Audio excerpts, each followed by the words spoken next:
Bismillahirrahmanirrahim. Assalamualaikum warahmatullahi wabarakatuh. Alhamdulillahi rabbil alamin. Wa usalli wa usallim ala sayyidina Muhammad wa ala alihi wa sahbihi ajma'in. Subhanaka la ilma lana illa ma 'allamtana. إنك أنت العليم الحكيم رب اشرح لي صدري ويسر لي أمري واحلل عقدة من لساني يفقه قولي. Terima kasih kepada Ustaz Syamir selaku pengurusi majlis kita pada hari ini, Fadil YB kita Ustaz Hanif. Seterusnya tuan-tuan, perempuan muslimin dan muslimat yang dirahmati dan dikasihi Allah Subhanahu wa taala sekalian. Alhamdulillah, kita syukur kehadiran Allah Subhanahu wa taala. Hari ini kita dapat bersama-sama lagi meneruskan kuliah kita tuan-tuan berkenaan dengan qasas al-anbiya, cerita berkenaan dengan Nabi-Nabi alaihi wassalatu wassalam. Dan hari ini insya-Allah kita akan sambung Nabi yang seterusnya selepas Nabi Adam alaihi salam, ialah Nabi Idris alaihi salam.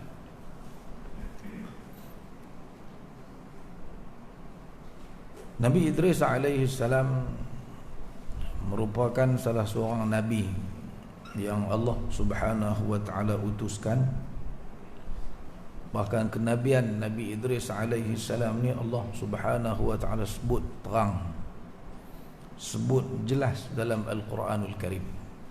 Jadi kita ni tuan-tuan, cerita nabi-nabi, orang yang kita nak sabitkan bahawa dia nabi ni kena ada dalil lah, kena ada bukti yang kita baca daripada Al-Quran ataupun daripada hadis Nabi yang menunjukkan dia tu Nabi.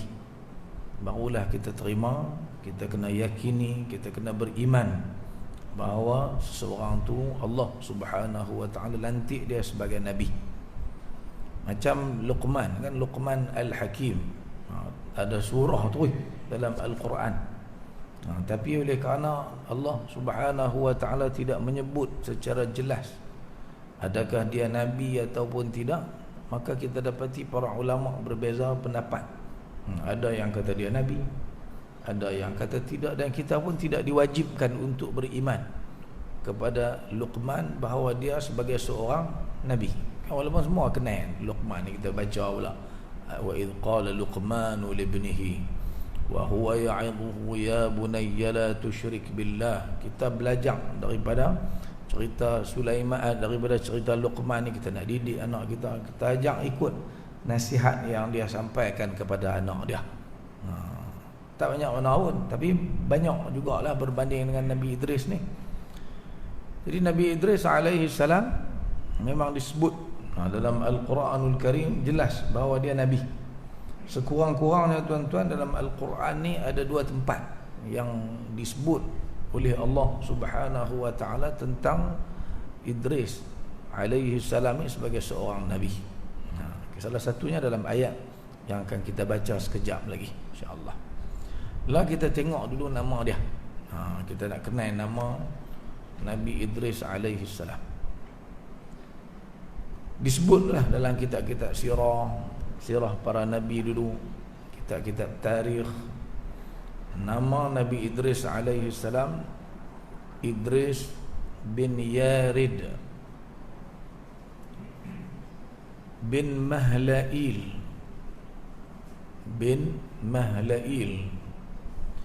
bin Qainan bin Anush bin Shith bin Adam alaihi salam. Ini silsilah keturunan Nabi Idris alaihi salam. Kerana Nabi Adam tu ialah datuk dia yang kelima. Tuan-tuan bilang tengok, Idris bin Yarid. Dia baca panjang, eja tulis pendek kan. Bin Mahlail bin Qainan bin Anush, bin Shith, bin Adam. 6 lah, yang ke-6.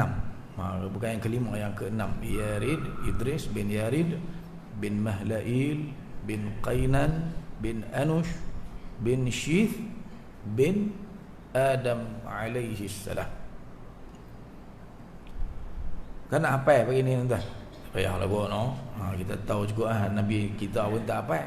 Nabi kita Muhammad bin Abdullah bin Abdul Muttalib bin Hashim bin Hashim bin Abdul Manaf bin Qusay bin Kilab bin Murrah. Cukup lah kalau boleh hafal dekat tu pun. Tak payahlah nak hafal panjang-panjang lagi Nabi kita. Jadi Nabi kita pun tak selesai lagi ni. Tapi kurang-kurangnya kita tahu bahawa Nabi Idris alaihi salam ni jarak antara dia dengan Nabi Adam alaihi salam sebagai manusia pertama yang Allah Subhanahu wa taala ciptakan tu cuma berbeza 6 keturunan sahaja. Daripada Nabi Adam alaihi salam sampailah kepada Nabi Idris alaihi salam. Nama Nabi Idris. Idris. Nama Idris berasal daripada perkataan darasa. Dalam bahasa Arab darasa yadrusu, ad-dars, dirasah ni belajar mana dia. Bermaksud orang yang banyak mempelajari kitab Allah Subhanahu wa taala. Daripada perkataan tu. Perkataan Idris tu berasal daripada perkataan ad-dars, ad-dirasah yang membawa makna orang yang banyak belajar. Belajar apa? Masa ni tuan-tuan, kitab apa yang ada pada waktu ni? Kitab Taurat tak ada lagi, kitab Injil pun tak ada lagi kan, tambahlah Quran. Yang ada ialah dipanggil suhuf. Pada masa ni dah ada dah. Tambah suhuf-suhuf yang terdiri daripada peraturan, hukum hakam yang Allah Subhanahu wa taala kurniakan kepada Nabi Adam alaihi salam. Mesti ada punyalah peraturan tu. Apa yang perlu dibuat, apa yang wajib dilakukan, apa yang tak boleh dilakukan, dah ada dah pada ketika itu yang Allah Subhanahu wa taala turunkan kepada Nabi Adam alaihi salam. Kemudian Nabi selepas Nabi Adam, Nabi apa tuan-tuan? Shith. Shin ya tha, Shith, anak Nabi Adam alaihi salam tu. Dalam keturunan tu tuan-tuan tengok, bin Shith bin Adam alaihi salam. Jadi Nabi yang kedua ialah Nabi Shith. Jadi Nabi Shith pun Allah Subhanahu wa taala kurniakan kepada dia juga kitab ni suhuf-suhuf yang berjumlah 30 suhuf, lembaran-lembaran yang mengandungi peraturan yang diperlukan ikut pada masa itulah. Manusia pun tak berkembang lagi, jadi hukum hakam pun tentulah tidak banyak lagi pada ketika itu. Yang diperlukan sahaja diberikan oleh Allah Subhanahu wa taala. Jadi Idris ni, orang Nabi Idris alaihi salam ni orang yang rajin membaca, mengkaji apa yang Allah Subhanahu wa taala turunkan kepada Nabi Adam dulu dan juga kepada Nabi Shith alaihi wassalam. Dalam kitab-kitab yang terdahulu, ni saya buka dalam Al-Bidayah wa Nihayah, dalam kitab Ibn Kathir dan kitab-kitab lain, menyebut nama dia. Kalau dalam kitab-kitab dulu ni tuan-tuan, Bible yang ada lah ni tu menyebut nama dia dengan nama dua. Salah satu ditulis dekat-dekat ialah Akhnukh ataupun Khanuh. Itu nama Nabi Idris alaihi salam dalam bahasa lain lah.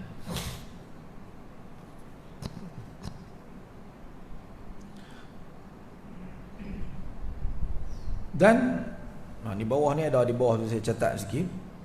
Nabi Adam ni tuan-tuan, Nabi Idris alaihi salam ni dia dan dengan masa kehidupan Nabi Allah Adam alaihi salam. Dia cicit, cucu cicit, dah tak nak sebut apa lagi istilah yang ke-6 daripada keturunan Nabi Adam alaihi salam, tapi dia dan. Dia sempat tengok Nabi Adam alaihi salam, bukan sehari dua. Setengah ulama sebut sehingga 120 tahun dia dan hidup. Nabi Adam tengok dia, cucu dia yang seorang ni. Setengah sebut 308 tahun. Ibnu Ishaq menyebutkan Nabi Adam ni umur panjang sampai 1000 tahun umur dia. Jadi Nabi Idris ni lahir zaman dia duk ada lagi, tapi masa tu dia tak jadi Nabi lagi lah. Bahkan selepas Nabi Adam wafat, Nabi yang menggantikan Nabi Adam ialah Nabi Syith pun sempat dengan Nabi Idris alaihi salam. Dia dah belajar kat tok wan dia. Dia belajar kepada dua-dua orang moyang dia dulu ni ajaran agama ni, dan dia menjadi orang yang sangat berpegang teguh dengan ajaran yang dibawa oleh Nabi Adam dan juga Nabi Syith alaihi salam. Tetapi pada masa dia ni tuan-tuan, zaman Nabi Idris alaihi salam ni, maksiat dah pun berleluasa, khususnya zina. Kan kita baca dah hari itu cerita Qabil dengan Habil. Jadi bila tinggal Qabil saja mati, bila Habil kena bunuh dengan Habil, sehingga pada ketika tu Qabilah, orang-orang Qabil ni jadi orang segak-segak, wanita dia lawa-lawa. Jadi Nabi Idris alaihissalam mula mengajak manusia kepada kebaikan. Jadi bertembunglah dua ni, Qabilah dan keturunan Qabil ni jadi musuh. Tetapi pada ketika itu, walaupun ajaran yang mereka ikut tu dah menyimpang dah, sifat mereka, akhlak, perilaku mereka, zina ni berleluasa, bermusuhan antara dua kumpulan ini tuan-tuan, tapi manusia masih lagi pada ketika itu menyembah Allah Subhanahu wa ta'ala. Tak ada lagi syirik ni, tak ada lagi. Orang masih sembah Allah Subhanahu wa ta'ala. Tak ada duk sembah berhala, duk sembah tok pekong ke apa, tak ada. Masa tu sembah Allah. Cuma dari sudut akhlak, dari sudut patuh kepada Allah Ta'ala dah pun mula menurun, dan mereka telah pun mula buat maksiat demi maksiat yang berlaku di zaman Nabi Idris alaihissalam, iaitu dibawa oleh kumpulan Qabil ni tuan-tuan. Anak Nabi Adam lah juga, anak cucu Nabi Adam alaihissalam lah juga. Syirik ni bila mai tuan-tuan? Syirik ni mula masuk dalam masyarakat manusia ni ialah semasa sebelum dekat dengan kelahiran Nabi, dilantiknya Nabi Nuh alaihi salam. Zaman Nabi Nuh baru ada syirik, baru manusia mula menyembah berhala. Bahkan dalam tempoh yang sekejap, tak lama mana pun tuan-tuan, syirik ni jadi berleluasa, sehingga zaman Nabi Nuh alaihi salam diutuskan oleh Allah Subhanahu wa taala tu, tak ada dah orang yang sembah Allah kecuali Nabi Nuh alaihi salam, keluarga dia dan kemudian pengikut-pengikut dia sahaja pada ketika itu. Saatnya zaman berubah tuan-tuan pada ketika itu. Jadi lepas Idris, nanti kita akan jumpa Nabi Nuh alaihi salam lah. Adam, Idris, Nuh yang kita baca. Tak lama dah. Tapi Nabi Idris pun hidup lama. Bagaimana ulama menyebutkan umur dia sehingga 800 tahun. Lama lah. Umur panjang dia. Okay. Baginda ialah Nabi pertama selepas Nabi Adam alaihi salam dan Nabi Syith alaihi salam, sebagaimana yang kita sebutkan tadi.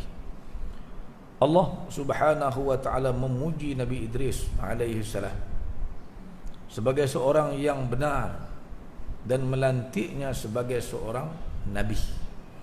Dia lah yang duk pertahan ajaran Tok Wan dia, iaitu yang dibawa oleh Nabi Adam, Nabi Syith alaihi salam. Salahnya pak menakan depa, tuk menakan depa dulu ni, iaitu Qabil, dah menyimpang dah buat maksiat, tak peduli dah halal haram ni, zina sana sini pada ketika itu tuan-tuan. Jadi Allah berfirman ni dalam surah Maryam, dalam dua ayat ni, a'udzu billahi minasyaitonir rajim. Wadhkur fil kitabi Idris innahu kana siddiqan nabiyya wa rafa'nahu makanan 'aliyya. Sadaqallahul azim. Dan bacakanlah wahai Muhammad di dalam Al-Quran ini perihal Nabi Idris alaihi salam. Cerita Nabi Idris alaihi salam. Sesungguhnya adalah ia amat benar tutur katanya dan imannya. Jadi sifat-sifat orang yang nak bawa risalah ni tuan-tuan, hak ni hak paling penting sekali. Mesti bukan kaki auta tuan-tuan, tak boleh. Kalau jenis yang orang panggil pula bom, mat apa tu? Mat bom. Bom tu makna dia suka bunuh orang, bukan dia suka pergi bom ikan. Tu tersadut lantik dia bagi jawatan kuasa pula, tak payah tuan. Tu pergi duduk kat bawah cukup. Tak boleh. Pembawa risalah nak bawa orang ramai ke arah kebaikan, sifat ni adalah sifat yang sangat penting, iaitu mesti benar. Bukan orang yang pemurung, raja menipu ya. Hak ni kalau ada tuan-tuan buang tu. Sudut lantik. Bayangkan kalau lantik jadi YB tuan kan. Pemurung, Allah, bak mohong geng-geng jadi YB ni cemuih dengar. Pernah berlaku di Padang Terak dulu, tanpa saya menyebut mana-mana YB lah. Buat di sekolah saya dulu, saya mengajar di sekolah Syed Ahmad. Depa mai bagi TV. Ni komputer. Masa tu komputer pun mahal lagi lah. 14 biji bagi. Mai buat majlis besar ni. Mai bagilah. Bagi dia kata sebab tak dan nak beli, nak cepat-cepat sangat, kita bagi replika dulu, bagi kotak dulu ya. Kotak.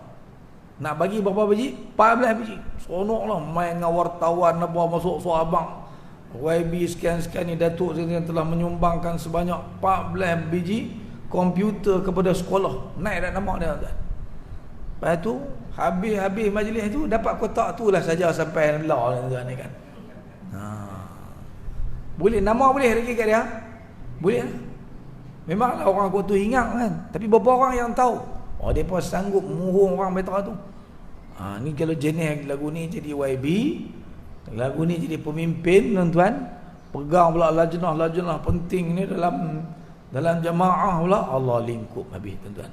Kerana dia seorang lingkup habis, orang tak mau. Sebab tu Allah Subhanahu wa taala tekankan, walaupun satu sepatah perkataan saja, tapi madlul makna jadi sebalik perkataan innahu kana siddiqan nabiyya. Kena hak tu dulu. Nabi tu orang yang terima wahyu daripada Allah Subhanahu wa taala. Dia pula rasul, nak menyampaikan ajaran tu, dia mesti hak tu dulu. Siddiq tu dulu yang penting. Mesti orang yang benar. Yakin dengan agama Islam ni. Siddiq bukan makna sadiq. Kalau sadiq tu orang yang bercakap benar ya. Kalau siddiq ni dia mempercayai, membenarkan seluruh ajaran Islam ni, dan dia beramal dengan ajaran Islam tersebut. Jadi dia kena ada dua-dua lah. Dia memang orang yang memang istiqamah, jaga agama sungguh-sungguh.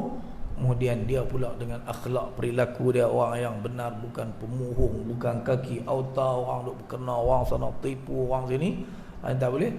Barulah Allah sebut sifat yang seterusnya, nabiyya, dan dia juga merupakan seorang nabi. Allah anugerahkan sifat kenabian itu kepada Nabi Idris alaihi salam.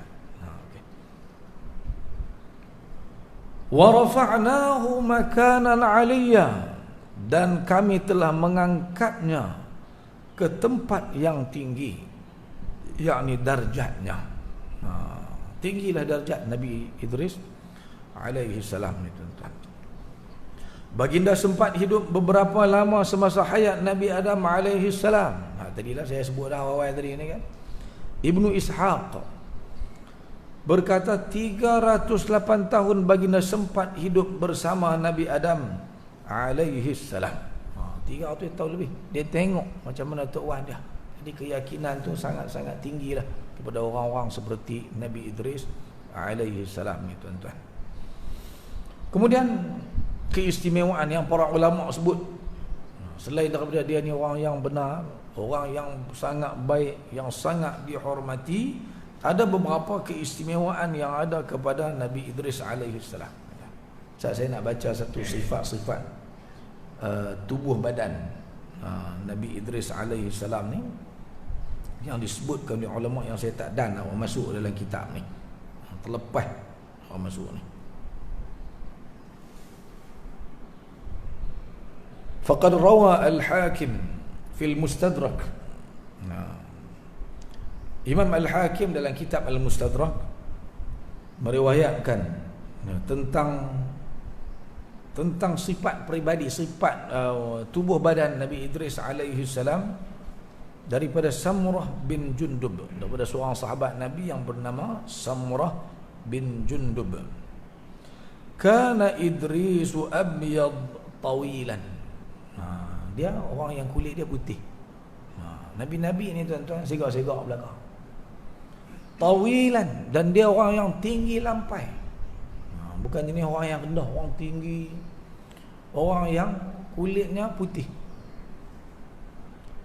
Dakhmul batn, perut dia besar, bukan makna boroi. Lagi tuan-tuan kata, oh sama dengan aku.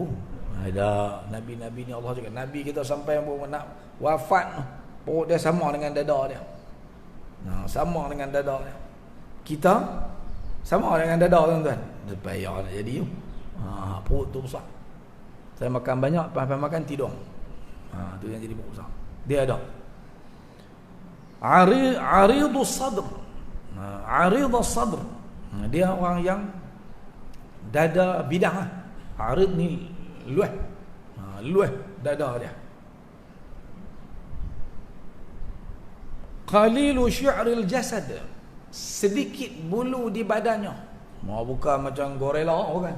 Mana bulu dia tak banyak sangat di badan dia. Kathira syi'ril ra's. Tapi rambut lebat. Rambut Nabi Idris alaihi salam lebat. Wa kanat fi sadrihi nuktatun bayda min ghairi baras. Tapi di dada Nabi Idris alaihi salam ni ada tumpuk-tumpuk putih, tetapi bukan penyakit sopak. Ada tumpuk-tumpuk yang keputihan di sini bukan kerana ditimpa penyakit sopak. Itulah disebut di sini. Falamma hasala min ahli al-ard al-fujur wal i'tida fi amrillah. Apabila pada ketika itu keadaan, walaupun dia berdakwah, ada hak ikut dia, tetapi kejahatan, maksiat, zina makin berleluasa dan orang melampau pada perintah-perintah Allah Subhanahu wa taala, rafa'ahu Allahu ila sama. Maka pada ketika itulah Allah Subhanahu wa taala mengangkat Nabi Idris alaihi salam ke langit. Kita dah baca cerita Nabi yang Allah Subhanahu wa taala angkat ke langit ni, kita semua tahu, iaitu Nabi Isa alaihi salam. Bar rafa'ahu Allahu ilayhi. Allah sebut terang dalam Al-Quranul Karim bahawa Nabi Isa alaihi salam bila sampai kaum dia nak bunuh dia, Allah angkat Nabi Isa alaihi salam ke langit. Orang lain yang diserupakan seperti Nabi Isa alaihi salam, dia itulah yang dibunuh. Walakin syubbiha lahum, Allah Taala kata, wa ma qataluhu wa ma salabuhu walakin syubbiha lahum. Orang-orang Yahudi tidak berjaya membunuhnya, mereka tidak berjaya mensalibnya. Walaupun Allah daripada dakwah depa salib Nabi Isa alaihi salam, depa bunuh Nabi Isa alaihi salam, tapi tak, sebenarnya Allah kata tak.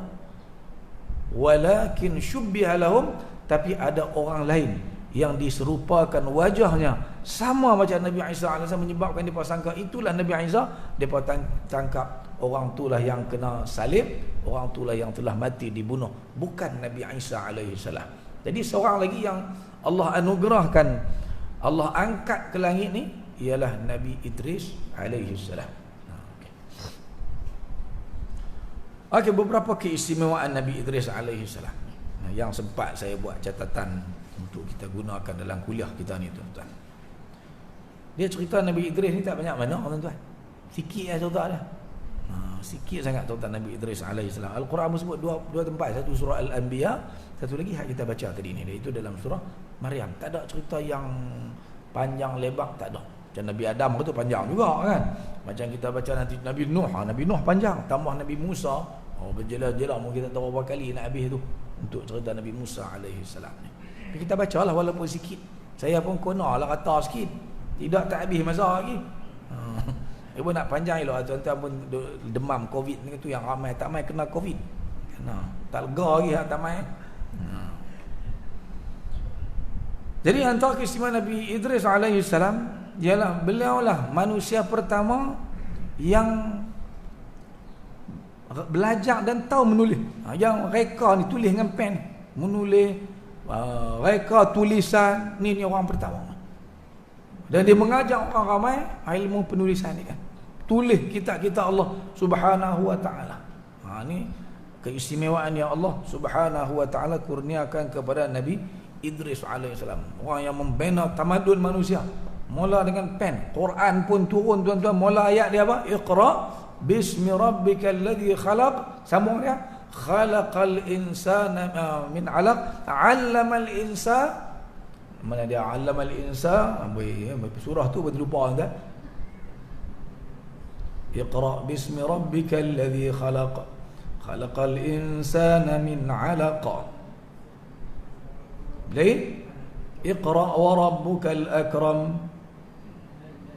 alladhi 'allama bil qalam. Itu saya nak ambil tu.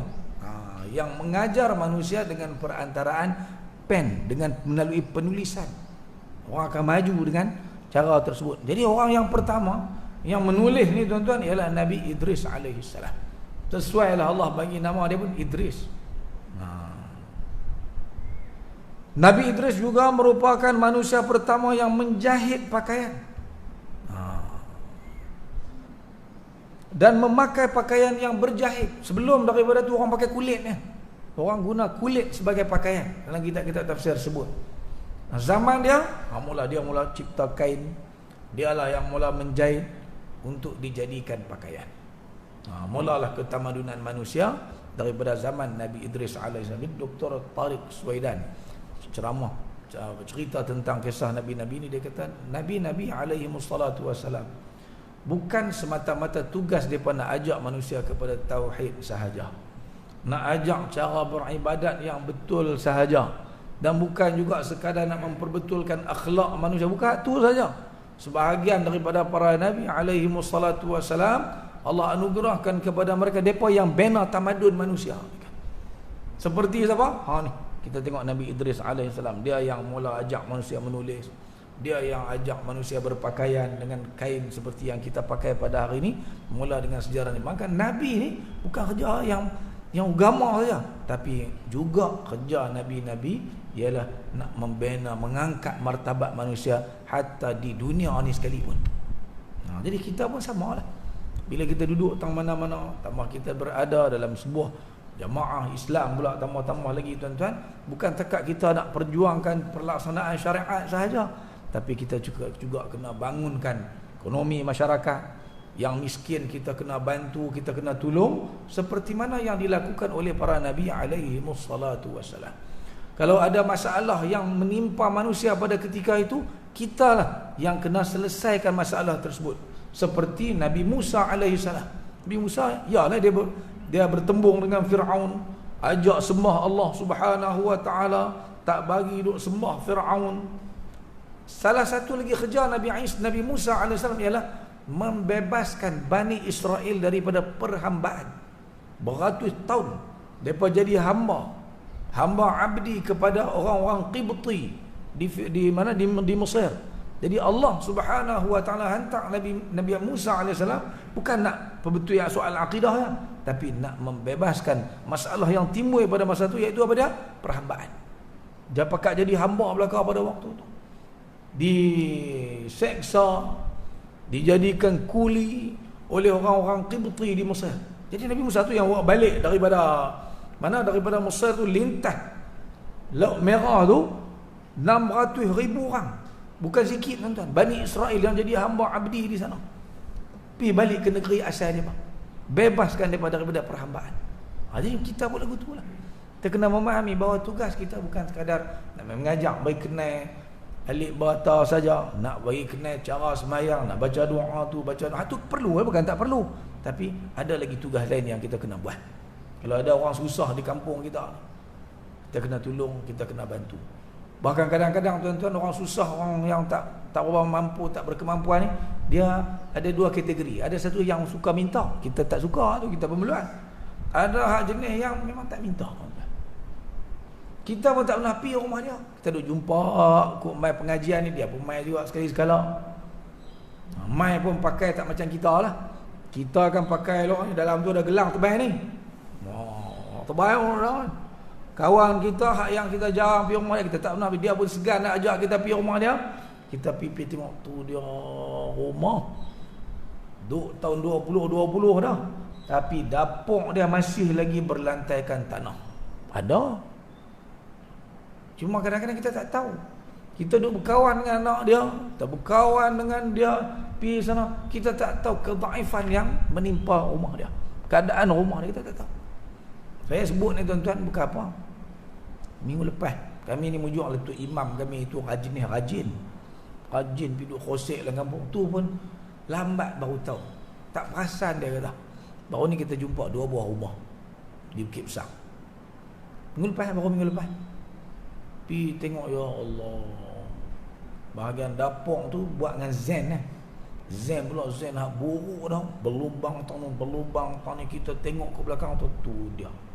Minta masuk dalam rumah. Bila masuk dalam rumah, betul tuan, lantai bahagian dapur tu pakai lantai tanah lagi. Ada lagi. Duduk situ berapa tahun dah? 15 tahun dah duduk itu. Orang kampung bergarak keliling tapi tak ada siapa peduli. Jadi akhirnya kita buat keputusan lah, kita tolonglah pakak. Kita pula tambah bila jadi kerajaan pula tuan-tuan duduk fikir apa? Ada PPRT ada, lagi apa lagi ada? JKM ada, hak ada. Yang puak tu pula, ya Allah, syarat ketat sangat. Tapi kadang-kadang kita nak salahkan dia pun tak boleh juga. Dia syarat mesti ada geran. Saat lagi piduk pacak tak tahu kan, parang naik atas kepala pula. Boleh juga kan kalau boleh jadi lagu tu. Depa pula bila cek tanah tu, tanah rizab mai duduk. Jadi memang bantuan tak akan sampai. Buat lagu mana pun tak cukup syarat. Tapi takkanlah kita duduk sekampung ni nak cari 10,000 tak boleh kot. Kena pergi tengok. Kena pergi selami. Bilik ni kalau tuan tengok, ya Allah, rumah kita bilik ayak saja 10,000. Bilik ayak saja kita. Kalau orang kaya ni 10,000 tu tak ada apa lagi dah. Tapi tak perasan. Bukan orang kaya tak membantu, tapi tak ada orang nak tolong korek benda tu, nak ketengahkan perkara tersebut kepada orang-orang yang perlu. Dan kadang-kadang kalau orang minta, kita kadang tak percaya. Kan kita kata betul ke ni? Kita akan, tapi kalau masjid yang mula atau ada orang-orang yang dipercayai mulakan benda tu, kumpulkan orang-orang kaya ni, mudah ya dapat duit. Mudah ya. Kami start baru minggu lepas. Alhamdulillah ni pagi ni. Marin dulu sampai dah barang, kita beli barang siap semua, beli pasir, beli apa bata apa nak buat pembaikan tu. Hari ni start pagi ni. Saya tak ada pergi tengok lagi tadi. Alhamdulillah. Kita pakat-pakat tolonglah. Kesian. 2 buah rumah, ada sebuah lagi. InsyaAllah kita akan cuba dalam minggu depan kot. Kita akan duduk tengah plan dah nak bantu. Sebab dan waktu kita buat kerja ni, parti ni tak tepi sat lah. Kadang-kadang dia tanya hak dulu, dia tak dulu. Dia pun duduk lawan kita sekarang kan ni. Ada kat guru kata dalam duduk bincang-bincang. Terus duduk kira tu. Tolong dulu. Dia duduk kira dulu. Masa dulu. Keram ni. Dia duduk tebang bendera kita. Tuan marah. Kita cari buluh semua nak mampu. Dia pergi tebang ni. Terus sudah buat fikir tu. Yang penting kita pergi tolong dia dulu. Hak tu Allah bagi hidayah kemudian lah. Ni dia taram tu geram. Ya ustaz tak rasa lu. Ustaz bukan orang sini dulu.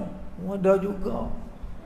Kita tak mau buat begitu. Kita tugas kita selain daripada dakwah, nak ajak depa kepada Islam, kita juga kena bangunkan dia dari sudut kemanusiaan yang ada pada kita. Pun tak selesa duduk tu. Tak boleh duduk tuan-tuan. Kalau rumah betul. Tambah rumah atas tu, kita nak pijak ni cari rasuk. Kan cari rasuk. Nak pijak seriau ya beruih tu mampu. Sampai tak tu kita tengok. Sedih kan? Sikit-sikit. Orang ni tolong tu, orang ni tu grup mana, grup WhatsApp ada kan. Jangan duk left group. Tu siap waktu ni kita guna ni. Sagi duit masuk. Tahun 100, tahun 200. Akhirnya alhamdulillah kita tengah buat, insya-Allah. Nanti siap saya ambil kita hantar gambar tuan-tuan ni. Rumah tu siap. Tak lama gambar baru. Tengok. Nak pergi melawat jom. Kotlah tuan-tuan ada gelang banyak-banyak, tak tahu nak terlempak mana mai bagi kat orang pakcik tu kan. Siapa ingat saya? Jadi Dr. Tariq Suhaidan dengan ceramah dia kata peranan nabi-nabi ini kena ingat. Maknanya orang dakwah, peranan dia bukan hanya sekadar dakwah itu saja, tetapi membina tamadun manusia. Bagi orang makan. Sebab tu dalam Islam bagi orang makan jadi besar. So it'amut ta'am tu jadi besar dalam Islam. Siapa? Benda tu adalah keperluan manusia. Tekan kita yang makan sedap, jiran kita tak praktik benda-benda yang kita belajar daripada hadis-hadis Nabi sallallahu alaihi wasallam. kitab. Nabi Idris alaihissalam Allah kurniakan kepada dia 30 suhuf pula tambahan. Zaman dia perlu lagi hukum hakam baru lagi. Allah bagi sikit menyempurnakan apa yang dulu telah pun diberikan kepada Nabi Adam alaihissalam. Sebahagiannya dah tak sama dah dengan hukum yang ada pada zaman Nabi Adam alaihissalam. Kalau zaman Nabi Adam alaihissalam dibenarkan kahwin adik-beradik, boleh nikah adik-beradik. Qabil dengan Habil tu kan, mau adik-beradik belakang lah. Cuma perut lain lah, keluar hak ni 2 orang, hak ni 2 orang, tapi adik-beradik lagi. Tapi bila mai zaman Nabi Idris alaihissalam, hukum tu mansukh dah, tak boleh pakai dah. Perlu suhuf yang baru. Allah bagi kepada Nabi Idris alaihissalam 30 suhuf sebagaimana yang diriwayatkan melalui hadis Abu Dzar Al-Ghifari tentang perkara itu. Kemudian apa maksud ayat? Ayat yang kita baca tadi, wa rafa'nahu makanan 'aliyya, dan kami angkat Nabi Idris alaihissalam ni ke tempat yang tinggi. Ulama tafsirkan makna tinggi itu tinggi darjatnya. Kerana dia jadi nabi, kerana kerja-kerja dakwah yang dilakukan oleh Nabi Idris alaihissalam, jadi Allah angkatlah kedudukan Nabi Idris alaihissalam ni. Jadi apa makna angkat itu di sini, tuan-tuan? Jadi ulama-ulama kita kata maksudnya angkat tu angkat kedudukannya. Atau boleh juga diberi makna dengan angkat di sini juga merujuk kepada satu lagi, iaitu Nabi Idris alaihissalam. Allah Subhanahu wa taala angkat kedudukan dia sampai ke langit yang keempat. Boleh dua-dua makna. Kalau kita kata dah pertama pun boleh. Yang kedua pun memang sesuai dengan Nabi Idris alaihissalam. Buktinya tuan-tuan, Nabi Idris alaihissalam ni, nanti kita akan tengok selepas ni, Nabi SAW memang jumpa dia semasa peristiwa Isra' dan Mi'raj di langit yang keempat. Langit keempat, Nabi Idris alaihissalam. Nabi pun bagi salam kepada dia. Mujahid berkata, ini bukan Mujahid itu ni, Juhaid Tabung Haji bukan dia. Ini hak mana? Hak lain. Bukan Juhaid Tabung Haji, Juhaid itulah yang benar tiba kata tu ni kan. Hotel-hotel kita apa, bukan Juhaid, pindah milik.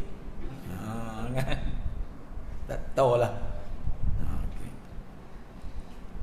Jadi Mujahid berpendapat, dia kata Idris rufi'a, Nabi Idris ni diangkat, walam yamut, dia kata dia tak mati. Ni kalau kata ikut pendapat Mujahid rahmatullahi alaih, salah seorang ulama tafsir yang terkenal, dia kata Nabi Idris sampailah tak mati. Rufi'a walam yamut, dia tak mati. Kama rufi'a Isa alaihi wasallam, sebagaimana Nabi Isa alaihi wasallam tak mati sampai ke pada hari ini. Itu pendapat dia lah. Tetapi jumhurul ulama berpendapat Nabi Idris alaihissalam ni diangkat ke langit, dan di langit yang keempat itulah dia mati, tuan-tuan. Diambil nyawanya di sana. Itu pendapat jumhurul ulama. Tapi kata-kata Mujahid seolah kita faham bahawa dia berpendapat sampailah Nabi Idris ni tak mati lagi.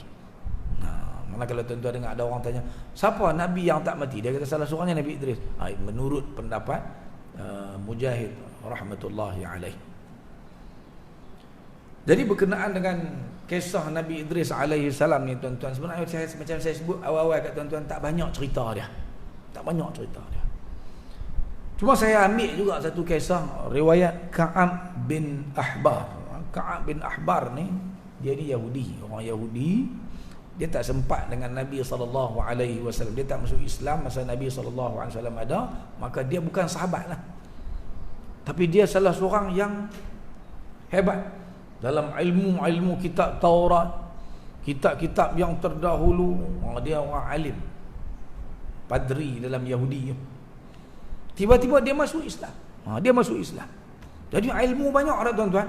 Ilmu dia bawa daripada zaman dulu tu memang banyak.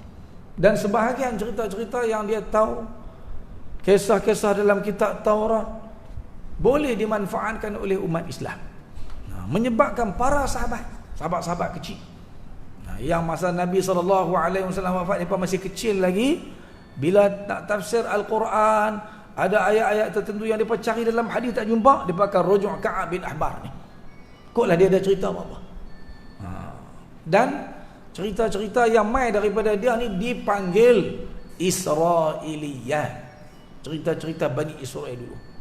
Hak yang bertepatan sama dengan Quran, yang tu kita wajib terima lah. Sama dengan hadis Nabi, yang tu kita wajib terima. Tapi yang kita tak pasti betul ke benar tu, tapi taklah bercanggah, yang tu kita tak boleh membenarkannya pun tak boleh, nak mendustakannya pun tak boleh. Sebab kemungkinan benar, kemungkinan tidak. Kalau yang jenis memang bercanggah dengan ajaran Islam, yang tu wajib kita tolak. Ni hak yang kita nak dengar. Cerita Ka'ab bin Ahbar, yang cerita kat Ibnu Abbas radhiyallahu anhu, cerita tentang Nabi Idris alaihi salam, adalah termasuk dalam bab tersebut, menyebabkan ulama-ulama seperti Ibnu Kathir ni dalam kitab dia Qasasul Anbiya kita ni, dalam kitab ni Ibnu Kathir bawa cerita tu. Walaupun adalah yang dia tak setuju, tapi cerita tu tuan-tuan masyhur di kalangan para ulama tafsir. Buka tafsir nu ada, buka tafsir ni ada. Saya pun tuan-tuan masukkan juga cerita tersebut supaya kita pernah dengar. Sama ada tuan-tuan nak terima ke tak mau terima, tu terpulang pada tuan-tuan. Tapi cerita ni ialah cerita yang termasuk Israiliyat. La nusaddiquhu wa la nukadzibuh. Kita tak mendusta, kita kata murung lah, kita tak boleh kata macam tu. Kita nak kata ya memang tepat macam ni pun tak boleh juga. Tapi ini cerita tentang Nabi Idris alaihi salam yang ada kaitan dengan ayat yang berbunyi wa rafa'nahu makanan 'aliyya. Kami angkat kedudukannya, kami angkat dia tu sendiri ke tempat yang tinggi, makanan 'aliyya. Jadi Ibnu Abbas, mana saya nak tengok dalam kitab masa ini kan, seorang perawi bernama Hilal bin Yasaf, dia kata sa'ala Ibnu Abbas, Abdullah bin Abbas, dia tanya Ka'ab bin Ahbar ni, wa ana hadir, masa tu aku ada di sebelah Ibnu Abbas. Dia cerita kisah ni tuan. Faqala lahu, Ibnu Abbas tanya Ka'ab bin Ahbar, ma qaulullah ta'ala li Idris, apa makna kata-kata firman Allah Ta'ala kepada Nabi Idris alaihi salam, wa rafa'nahu makanan 'aliyya, kami angkat kedudukannya ke tempat yang tinggi. Apa makna dia? Qala Ka'ab, tu baru kita boleh baca ni, iaitu Nabi Idris ni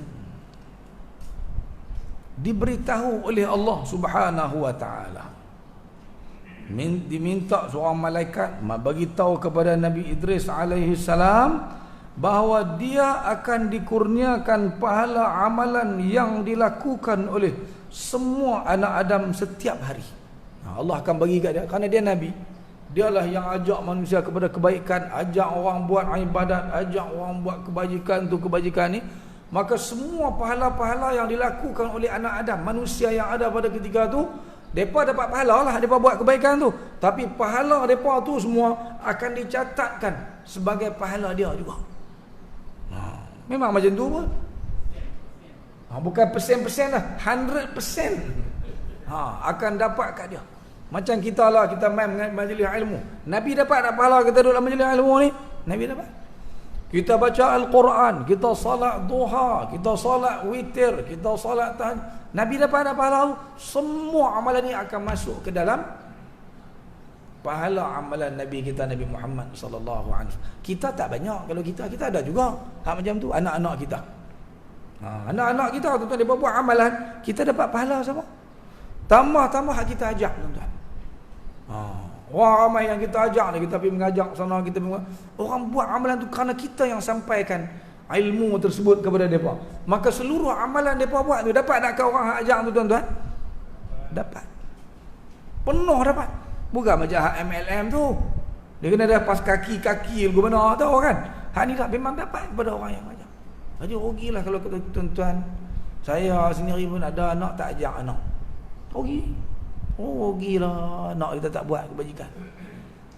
Ada ilmu sampaikan, bagi orang boleh beramal seperti mana kita beramal. Kita kena cari peluang-peluang tu untuk kita dapat pahala tersebut. Kadang-kadang kita tak mampu. Ni depa hak duk rakam ni tuan-tuan ni kan ni. Tuan-tuan support lah. Depa nak apa nama orang panggil baru? Depa kata kami nak ni datang mikrofon ni hak elok ya. Suara tu kalau dengar tu orang nak dengar. Ni kalau dia dengar bunyi sat tenggelam sat, kita dengar YouTube lagi tutup cari hak lain. Tapi kalau hak bagus, kita akan buat. Kita support lah. Jadi apa yang orang dapat daripada kita, kita akan dapat kebajikan yang dilakukan tersebut kepada kita juga. Rugi kalau kita tak berbijak mencari peluang untuk buat kebajikan. Kita bukan larat buat semua. Kita galakkan orang buat tu, maka orang pakat buat kerana kita, maka pahala tu akan dapat kepada kita. Jadi Nabi Idris alaihi salam ni tuan-tuan, bila dibagi tahu lagu tu kat dia tuan-tuan, dia sonok dia. Nabi Idris alaihi salam sangat gembira mendengar berita ini. Saya buat ringkasan cerita tuan-tuan. Kerana setiap hari pahalanya akan bertambah. Nak tinggi darjat di sisi Allah Subhanahu wa taala. Lagi lama kehidupannya di atas muka bumi, lagi banyak pahala amalan yang akan diperolehinya. Lagi banyak orang dia dakwah, lagi banyak orang menerima ajaran Islam, dapat beramal, dapat buat kebajikan. Dia nak hak tu. Suatu hari baginda dikunjungi oleh seorang malaikat yang rapat dengannya. Malaikat yang selalu jumpa dia. Kita tak ada lah. Kita kalau nak ada pun jin. Tu ada. Kawan dengan jin. Tu nak mati je nak menyusah orang. Belah jin 10 ekor. Ni malaikat. Baginda memohon agar malaikat tersebut bertemu dengan malaikat maut dan memohon agar ajalnya dipanjangkan, agar pahala kebajikannya akan bertambah. Dia fikir ni. Tak boleh kita jumpa malaikat maut tu abang Ustaz. Bagi panjang umur aku. Dengan tujuan apa? Tujuan supaya dia dapat pahala yang banyak daripada amalan umat manusia yang ada pada ketika itu. Lalu malaikat tersebut membawa Nabi Idris ke langit untuk menemui sendiri malaikat maut. Malaikat tu kata, "Lah jom, anak di belakang aku ni, jom kita pergi jumpa dengan malaikat maut." Di mana? Jomlah ikut aku. Apabila tiba di langit yang keempat, naik daripada satu langit kepada langit yang kedua, sampailah ke langit yang keempat, mereka bertemu dengan malaikat maut. Malaikat maut tersebut menyampaikan hajat Nabi Idris alaihi salam kepada malaikat maut tersebut. Abang lah, dia ini aku bawa mai Idris, hamba Allah yang salih ni, Nabi ni dia nak jumpa dengan kamu. Dia nak minta supaya umur dia panjang dengan tujuan seperti yang disebutkan tadi. Malaikat maut tanya dia.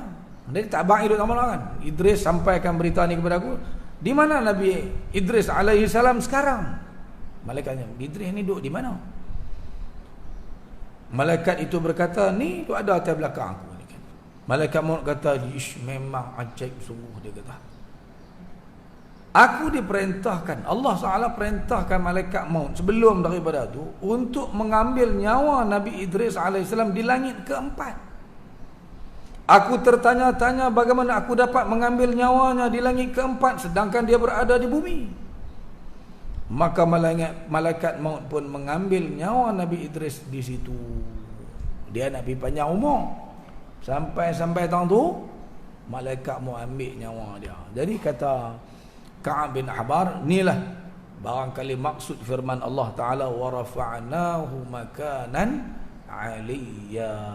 Kami angkat kedudukan tu, bukan kedudukan darjat dia saja, bukan nama baik, sebutan baik pada dia saja, tapi memang diangkat sungguh sehingga ke langit yang keempat. Tapi cerita ni masa yang saya sebut kat tuan-tuan tadilah termasuk dalam kisah-kisah Israiliyah yang kita dengar pun macam pelik kan. Kita Allah, hai mana ni? Tapi hak inilah yang ulama-ulama kita cerita juga, sebab dia ada munasabah juga dengan apa yang kita sebut tentang Nabi Idris alaihissalam. Dan memang Nabi Idris Allah angkat dia ke langit sehingga Nabi kita sallallahu alaihi wasallam menemuinya di langit yang keempat ketika peristiwa Isra dan Mi'raj. Kira tu kan.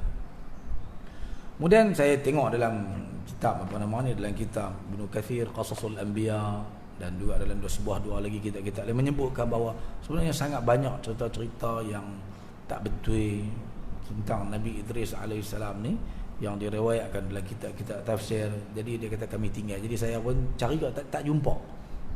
Tak nak ceritakanlah cerita murung pun nak cerita kan tuan-tuan. Supaya kita tahu ni cerita tak betul, tapi cari tak jumpa lah. Tapi banyak cerita-cerita yang tak ada sandaran, jadi pengarang-pengarang ni dia tinggal gitulah, kita tak payah ceritalah mengarut cerita-cerita ni. Tak ada faedah kalau kita cerita pun. Cuma yang pastinya Nabi Idris alaihi salam ni salah seorang yang termasuk dalam erti ayat yang ada di bawah tu. Iaitu ayat yang berbunyi a'udzubillahi minasyaitonirrajim. Ulaika alladhina an'ama Allahu 'alaihim minan nabiyyin min dzurriyyati Adam wa mimman hamalna ma'a Nuhin wa min dzurriyyati Ibrahim wa Israil وَمِمَّنْ هَدَيْنَا وَاجْتَبَيْنَا إِذَا تُتْلَى عَلَيْهِمْ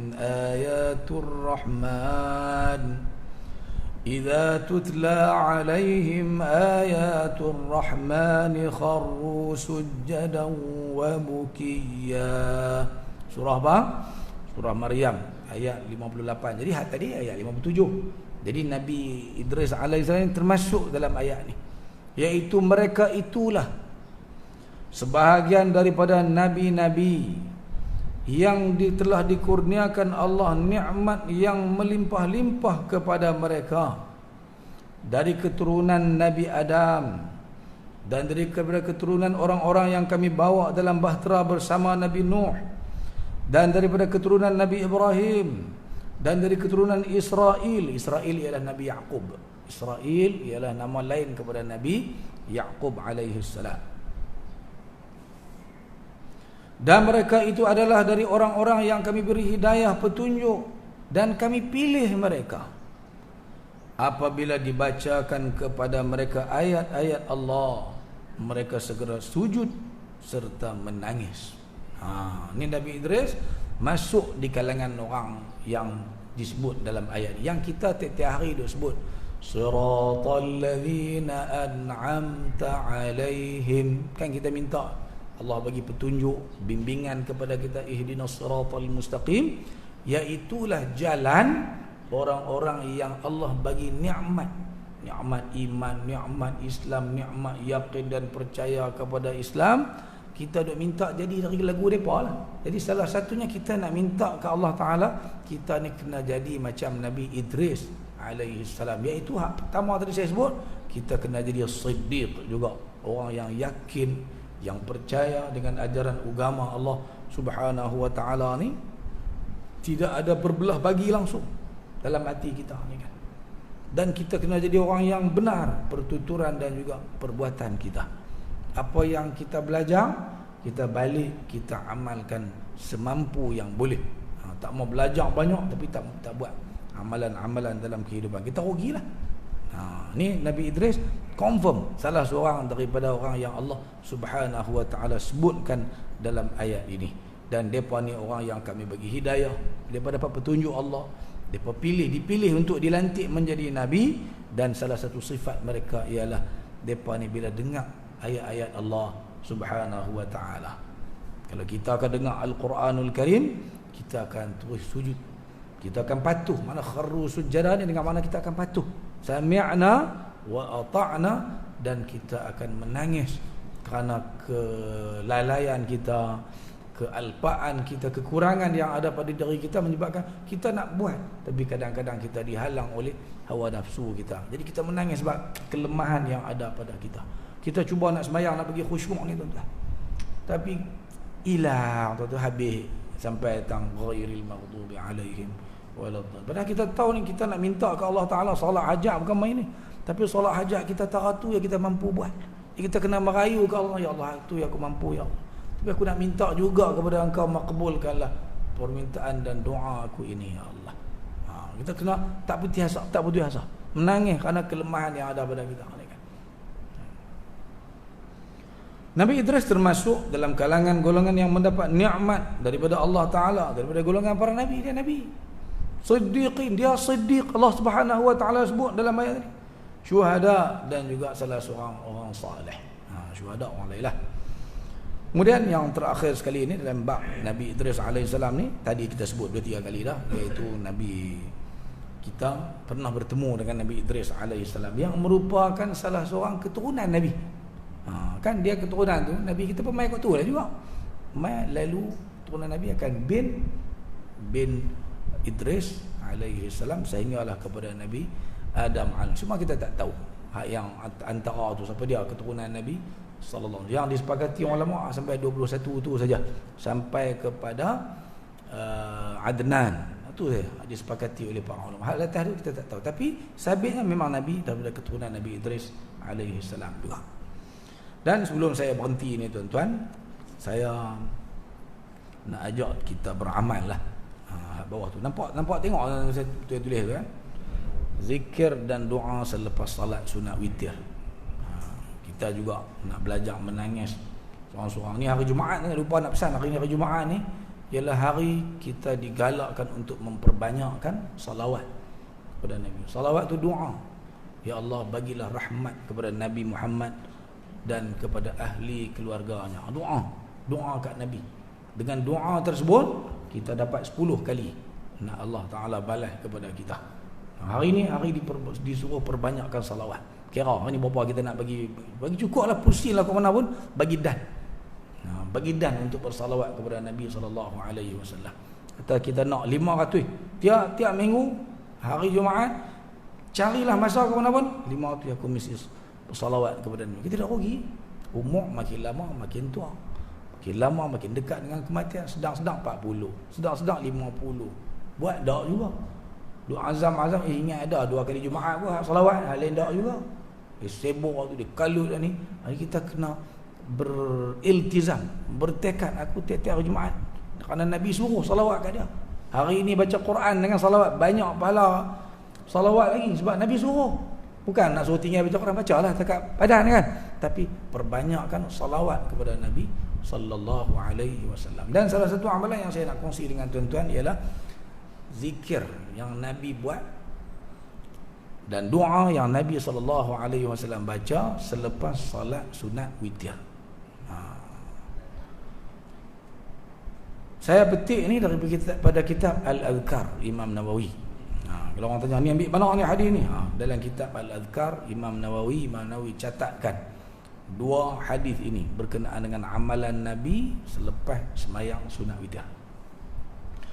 Warawaina fi Sunan Abi Daud. Kami riwayatkan dalam kitab Abi Daud, wan Nasa'i, juga kitab Nasa'i, wa ghairihima, dan kitab-kitab lain banyak ni dengan sanad yang sahih. An Ubay ibn Ka'ab, daripada Ubay bin Ka'ab radhiyallahu anhu, seorang sahabat Nabi. Kana Rasulullah sallallahu alaihi wasallam, Nabi dulu idza sallama fil witri, lepas bagi salam sunat witir hak ketiga tu kan, assalamualaikum warahmatullah, assalamualaikum warahmatullah, qala, Nabi akan baca subhanal malikil quddus. Ikut saya semua, subhanal malikil quddus. Susah ke senang? Allah, takkan tak boleh kata apa. Malam ni start terus lagi. Ya? Ya, panjang tu lah. 3 kali. 3 kali tu hak dalam riwayat An-Nasa'i dan Ibn Sunni tu, subhanal malikil quddus 3 marrat, 3 kali. Dan dalam hadis lain sebut cara baca Allah, iaitu hak pertama dan kedua tu baca pelan. Dan yang ketiga kita ulang subhanal malikil quddus tu kita baca kuat dan panjangkan suara kita. Begitu Nabi SAW baca. Jadi kita baca subhanal malikil quddus, subhanal malikil quddus. Yang ketiga subhanal malikil quddus. Macam tu cara baca zikir ni tuan-tuan, lepas sembahyang witir. Yang kedua ada tambah lagi. Hak pertama tu boleh dah. Tunggu nak buat. Warawaina fi Sunan Abi Daud. Kami riwayatkan juga dalam kitab Sunan Abi Daud, At-Tirmidzi, An-Nasa'i, an Ali radhiyallahu anhu, daripada Sayyidina Ali. Anna Nabiy sallallahu alaihi wasallam kana yaqulu fi akhir witrih. Nabi baca lagi doa lain. Selain daripada tadi tu ada lagi Nabi baca. Hak ni panjang sikit tuan-tuan. Bunyi dia, Allahumma inni a'udzu biridhaka min sakhatik wa a'udzu bimu'afatika min 'uqubatik wa a'udzu bika minka la uhsi thana'an 'alaika anta kama athnaita 'ala nafsik. Boleh? Kali lagi saya baca tuan-tuan. Allahumma inni a'udzu biridhaka min sakhatik wa a'udzu bimu'afatika min 'uqubatik wa a'udzu bika minka la uhsi thana'an 'alaika anta kama athnaita 'ala nafsik. Imam Tirmizi kata hadis ni darjatnya hasan. Belakang tu saya terjemah dulu makna dia tuan-tuan. Subhanal Malik tu tak payahlah, Maha Suci Allah Subhanahu wa ta'ala yang merupakan Raja, Al-Quddus, yang suci daripada sebarang kekurangan. Ya Allah, Allahumma ni tak mana tuan-tuan jumpa, tuan-tuan terjemah lagu mana? Ya Allah, senang lah. Allahumma makna dia Ya Allah. Itulah kata Khalil Al-Farahidi, ulama besar dalam ilmu bahasa ni. Inni a'udzu, aku berlindung, biridhaka, dengan keredaanmu, min sakhatik, daripada kemurkaanmu. Kita minta Allah tak murka kepada kita kerana Allah Subhanahu wa ta'ala ada sifat dia redha kepada hamba dia. Wa a'udzu bimu'afatika, dan aku berlindung dengan kemaafanmu. Allah Ta'ala dia boleh maaf siapa-siapa ikut suka dia. Min 'uqubatik, daripada aku menerima balasan, hukuman daripadamu. Kita banyak buat salah. Kesalahan yang kita buat tu kita pun tahu kita layak untuk terima balasan di hari akhirat kelak. Tapi kerana Allah Ta'ala ni bersifat Maha Pemaaf kesalahan-kesalahan yang dilakukan oleh hamba-Nya, maka kita minta kita dapat kemaafan tersebut, kita terlepas daripada uqubah, hukuman, balasan di hari akhirat kelak. Bahkan di dunia ni kita tak mahu kita kena balas. Kita harap Allah ampunkan salah kita. Kita buat salah banyak. Ke anak-anak kita buat salah. Ke mak kita, ke ayah kita, ingat balikkan kalau Allah balas, tak tahu nak buat macam mana kita, anak kita nak jadi apa ke mana. Tapi Allah Ta'ala ni Maha Pemaaf, agar Allah maafkan kita. Allah tak hukum kita melalui anak-anak kita. Anak-anak kita jadi baik, berbakti kepada kita, kita harap Allah maafkan salah kita tersebut. Hari ni ada orang buat penayar kepada menantu dia, buat penayar. Esok orang tak boleh buat kat anak dia. Orang boleh buat. Dia duduk penayar menantu perempuan dia kan. Bully macam kena buat ni. Esok kalau Allah hantar balasan, anak dia hak perempuan, dia ada anak perempuan juga, dia tu tak bagi kan. Oleh kerana dia anak jantan, dia duduk suruh balik rumah dia saja, tak bagi balik langsung rumah belah tu. Ni kalau anak jantan, anak perempuan dia orang buat lagu tu, mampu. Jadi beringatlah benda-benda lagu ni. Kadang-kadang jadi punca, nampak kecil, tapi jadi punca perbalahan dalam kalangan masyarakat. Hingga rugi nak buat kerja Islam tak boleh, kerana sikap tak baik. Tang baca Quran bagus, tang sembahyang jemaah bagus, qiyamul lail bagus, tapi masalah hak tu pula dah jadi masalah. Jadi minta Allah perelokkan akhlak kita sama tuan-tuan. Wa a'udzu bika minka, dan aku berlindung dengan engkau, daripada engkau. Semua sekali. Ni lagi ruah. La uhsi thana'an 'alaika, aku tidak dapat menghitung puji-pujian kepadamu ya Allah. Mana kita nak sebut Allah baik, Allah Maha Pemurah, Allah Subhanahu wa ta'ala Maha Pemaaf, tak terbilang banyaknya puji-pujian yang sepatutnya kita berikan kepada Allah. Kita kena sebut kebaikan-kebaikan Allah kepada kita. Anta kama athnaita ala nafsik, engkau ialah seperti mana yang engkau puji dirimu. Engkau sebut tentang kebaikan-kebaikan, itulah engkau ya Allah. Aku tak mampu nak abang. Pasal banyak sangat kebaikan-kebaikan yang Allah Subhanahu wa taala berikan kepada kita dan kepada umat manusia yang ada ini. Itu doa setelah kita selesai salat sunat witir. Mari kita baca sama-sama tuan-tuan. Allahumma inni a'udzu biridhaka min sakhatik wa a'udzu bimu'afatika min 'uqubatik wa a'udzu bika minka la uhsi thana'an 'alaika anta kama athnaita 'ala nafsik. Boleh? Kali lagi.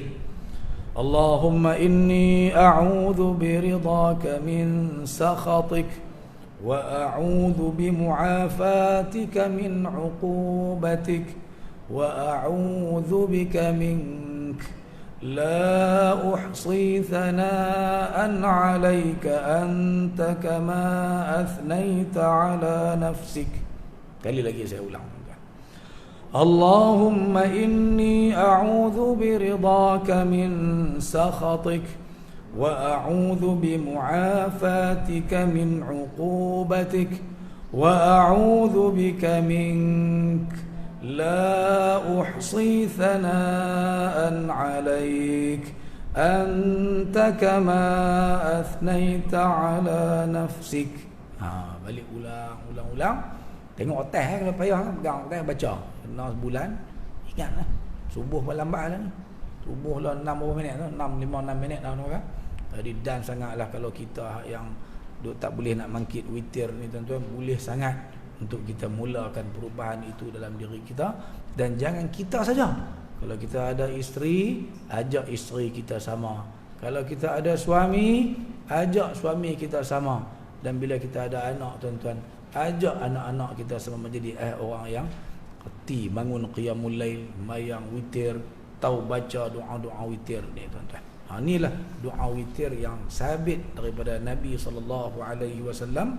Nabi sallallahu alaihi wasallam amalkan setiap kali baginda selesai daripada solat sunat witir. Mudah dan senang saja untuk kita amalkan. Jadi saya ingat sekadar itu kuliah yang mampu saya sampaikan kepada tuan-tuan perempuan sekalian. Moga-moga bermanfaat kepada saya dan juga kepada tuan-tuan perempuan sekalian.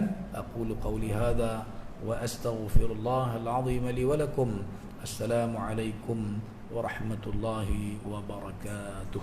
Bismillahirrahmanirrahim. Alhamdulillahi rabbil alamin. Wassalatu wassalamu ala asyrafil anbiya'i wal mursalin wa ala alihi wa sahbihi ajma'in. اللهم انفعنا بما علمتنا وعلمنا ما ينفعنا وارزقنا فهما وعلما وعملا صالحا وصلى الله على سيدنا محمد وعلى آل محمد والحمد لله رب العالمين.